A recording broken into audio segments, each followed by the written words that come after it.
दोस्तों नमस्ते। जीत जाएंगे की श्रृंखला के तहत आज हमसे मिलने के लिए आए हैं और इनकी बड़ी जोरदार कहानी है। कहानी इसलिए है कि ये पहले भी सीकर मिलने आए थे, लेकिन मेरा जन्मदिन होने के कारण मैं बाहर था और मिल नहीं पाया। लेकिन एक जोरदार इच्छा शक्ति किसको कहते हैं कि दोबारा से बिना बताए सीकर मिलने के लिए आ गए। लेकिन फिर से संजोग देखी कि मैं सीकर नहीं था, मैं जयपुर क्लास लेने के लिए आ गया। जब मेरी बात हुई तो इन्होंने निश्चय किया कि कोई बात नहीं सर, आप सीकर नहीं है, मैं जयपुर आपसे मिलने आ जाती हूँ। और ये जयपुर सीकर आए पहले, उसके बाद जयपुर मिलने के लिए आए हैं।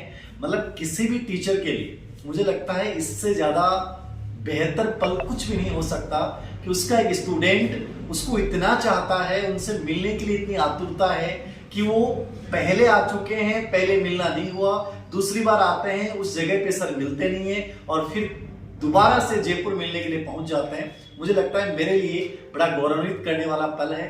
लक्ष्मी रावत भाटा से आज आई हैं। इनका ग्रेड 3 में चयन हुआ है, यद्यपि ग्रेड 2 और ग्रेड 1 में प्रोविजनल में हो गया था, लेकिन फाइनल सिलेक्शन नहीं हुआ।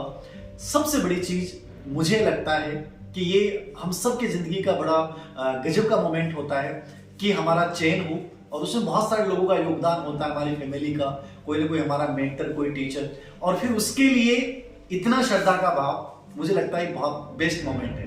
लक्ष्मी, आपका बहुत स्वागत, अभिनंदन है। आज हम घर पे ही वीडियो रिकॉर्ड कर रहे हैं क्योंकि सीकर नहीं है, स्टूडियो उपलब्ध नहीं है।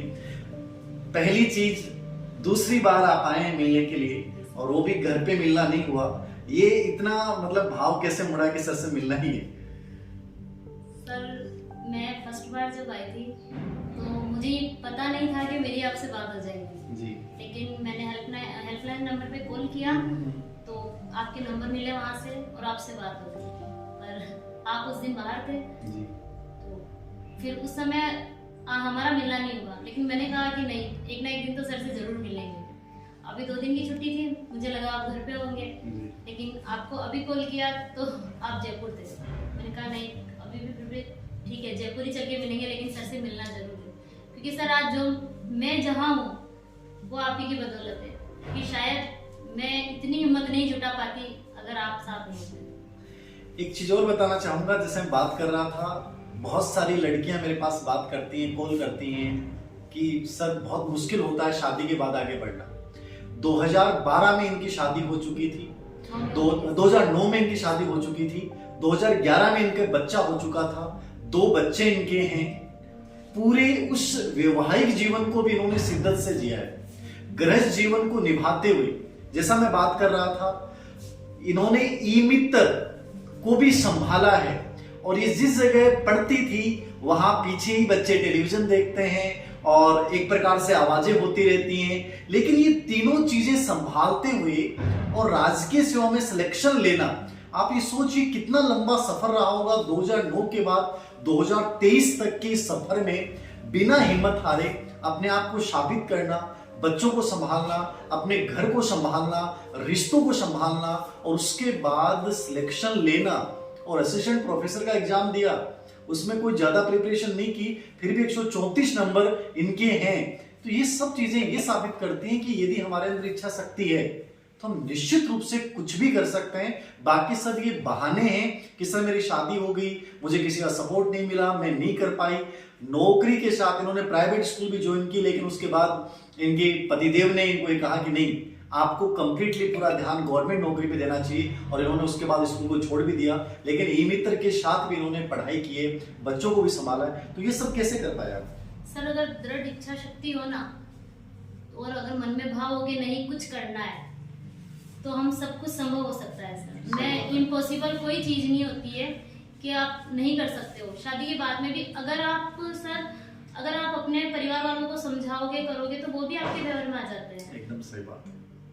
और नहीं आए तो उनको कुछ करके दिखा दो। जी सर, बिल्कुल। एक बात मैं और बताना चाहूंगा कि इनका एमपी में सिलेक्शन हो गया था और काउंसलिंग के लिए लेटर भी आ गया था, लेकिन इनके घर पे एक ऐसे व्यक्ति आते हैं जो उस समय तत्कालीन एसडीएम थे। उन्होंने एक बात बोली, क्या तुमसे राजस्थान की भर्तियों की तैयारी नहीं होती, अब राजस्थान का कोई एग्जाम नहीं देते? और ये बात देखो, जिंदगी में कई बार होता है ना, कुछ चीजें हमें बड़ा गजब का मोटिवेट कर जाती हैं। तो उनकी बात को इन्होंने पॉजिटिव लिया और एमपी वाली काउंसलिंग करवाने गए ही नहीं। यद्यपि काउंसलिंग का लेटर आ गया था, लेकिन फिर नहीं गए और फिर इसको चैलेंज के रूप में लिया और राजस्थान की ग्रेड 3, ग्रेड 2, ग्रेड 1 का फॉर्म भरा, प्रिपरेशन की, तीनों में चेंज हुआ, लेकिन फाइनली चेंज जो हुआ वो ग्रेड 3 में हुआ। तो मेरा कहने का मतलब ये है, जब कोई भी किसी भी बात को आपको कुछ बोलता है तो उससे भयभीत होने के बजाय उसको सकारात्मक रूप में लीजिए कि शायद हमारे लिए बेटर होने के लिए ये बात कही है। क्यों मैं सही कर रहा हूँ? बिल्कुल सर, बिल्कुल सही है। मुझे भी लगा था कि क्या हमारे अंदर इतनी क्षमता नहीं है कि हम राजस्थान का कंपटीशन फाइट कर सके। एक चैलेंज के रूप में मैंने उसको लिया और मैंने फिर राजस्थान के ही कंपटीशन की तैयारी की। उसके बाद एमपी 3rd ग्रेड की भी निकली थी सर, मैंने उसका फॉर्म डाला लेकिन एग्जाम देने नहीं गई। फॉर्म पहले डाला हुआ था पर एग्जाम देने मैं नहीं गई। अंतिम रूप से आजकल की जो लड़कियां हैं, महिलाएं हैं, जो आप जैसा गृहस्थ जीवन जीती हैं, बहुत सारी परेशानियां आती हैं और बहुत सारे लोग सपोर्ट भी नहीं करते हैं। आपके हस्बैंड ने आपको बहुत सपोर्ट किया, ये बहुत प्लस पॉइंट है। तो ऐसी महिलाओं के लिए और सफलता के अंतिम रूप से आप क्या कहना चाहेंगे? सर, अंतिम रूप से मैं यही कहना चाहूंगी कि आप अपनी दृढ़ इच्छा शक्ति को कमजोर मत बनाओ। अगर आपके अंदर इच्छा शक्ति होगी तो आप कुछ भी कर सकते हो। मैंने एसआई का भी एग्जाम दिया था सर। अच्छा। लेकिन उसमें फिजिकल के बाद में मेरा इंटरव्यू कॉल नहीं हुआ था, लेकिन मुझे यूँ लगता था, मैंने कहा एसआई तो बहुत बड़ी पोस्ट होती है, उसके लिए एग्जाम हम नहीं दे सकते। लेकिन अगर एक एग्जाम की तैयारी करने के साथ साथ मेरा ग्राम सेवक प्री, एसआई और ये सब एक ही साथ निकले थे। सही बात है। पर वो 2021 वाली वैकेंसी रद्द होने के बाद में आपने बोला था बैठना नहीं है, करके दिखाना है। तो तैयारी मैंने 3rd ग्रेड की थी, उसमें मेरा 1st ग्रेड 2nd ग्रेड दोनों हुआ था और 1st ग्रेड का रिजर्वमेंट। बहुत बड़ी चीज, एक चीज मैं हमेशा बोलता हूँ कि यदि एक की ढंग से प्रिपरेशन कर लेते तो अपने आप बाकी साथ में हो जाता है। इन्होंने ग्रेड 1st की प्रिपरेशन, स्पेशली ग्रेड 2 की प्रिपरेशन नहीं की, 3rd ग्रेड की थी आपने, उसके साथ ग्रेड 2 और ग्रेड 1 की अपने आप हो गई। ग्रेड 1 की सर जो आपने 1 महीने की रणनीति बताई थी ना, अच्छा। कि आप टेलीग्राम पर डेली